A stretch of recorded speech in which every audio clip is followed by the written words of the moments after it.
the current core business at Apple very much under pressure, especially in China. Fell about 33% last month. Apple was struggling in China. So how much worse are these numbers? Once a revolutionary icon in China, iPhone is now bidding farewell to its glory days in the country. As domestic brands rise, Apple finds itself grappling with declining sales and market share. Will iPhone follow Samsung's path and become marginalized in the world's largest smartphone market? The following video traces how Apple lost its appeal in China. The video is an adaptation of an article originally authored by a Chinese media outlet, Huashang Taolu. On the evening of March 21st at 7 o'clock, Apple CEO Tim Cook officially launched Asia's biggest Apple store in Shanghai. Juxtaposed with Cook's manifest enthusiasm to Chinese customers, Apple is facing challenges in a cooling Chinese market for its products. Apple's latest quarterly earnings show that its revenue is down 4% globally and 8% in its third largest market, Greater China. Research reports from global market research firms such as Counterpoint Research and Tech Insights paint an even grimmer picture. Their researches show that in Q1 2024, iPhone sales in China have declined by a staggering nearly 20%, with its market share now devoured by Chinese brands occupying the top 5 positions in the market. They are Oppo, Honor, Huawei, Vivo, and Xiaomi. Apple, the once dominant force that topped the Chinese smartphone market just a year ago with a 17.3% share, finds itself cast into the insignificant others category as it grapples with waning demand for iPhones and intense competition from domestic rivals. For over a decade, the iPhone reigned supreme in China. It was the ultimate symbol of status, a must-have for anyone who wanted to be seen as part of the modern world. But the landscape has shifted dramatically. Chinese smartphone brands, who once looked up to Apple, are now competing on a level playing field. Yes, times have changed. But the seeds of this transformation were sown as early as a decade ago.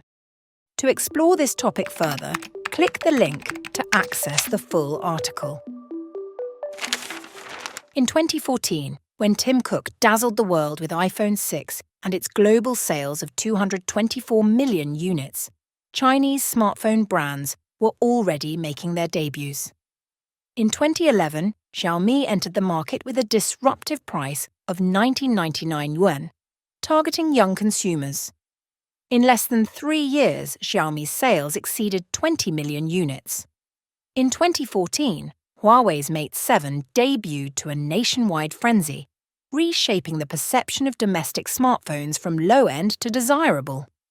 Following them, brands like Meizu, Coolpad, and Lenovo began to gain traction, while Oppo and Vivo emerged as formidable competitors. Back then, Chinese brands dared not challenge Apple. iPhone was viewed as more than just a phone. It was a symbol of fashion, a badge of the middle class, and a device worth queuing for in the winter cold. However, Chinese brands have never ceased their efforts to serve consumers with the utmost sincerity. After a decade of dedication, they are now ready to stand toe-to-toe with Apple. A Chinese consumer once said in an interview, "In terms of functions like photography, battery life, and signal reception, some domestic smartphones perform way better. I have no reason to choose the iPhone." Many other Chinese consumers believe that Apple's technological advantage is no longer obvious, especially in AI functions, where they are greatly lagging behind domestic brands. Early this year, Oppo released a smartphone capable of running a 70 billion parameter large language model on the device itself. Oppo's AI elimination feature allows users to remove unwanted elements from photos using generative AI. This feature has become a standard among China's major domestic smartphone brands. Other brands like Vivo, Huawei, and Xiaomi have developed their own AI applications and are competing fiercely in the market.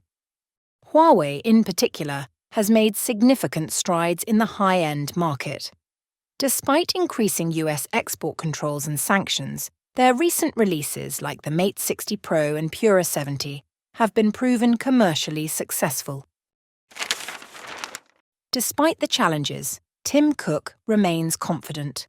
In a recent earnings conference call, he hinted, "If you step back from the 90-day cycle, what I see is a lot of people moving into the middle class."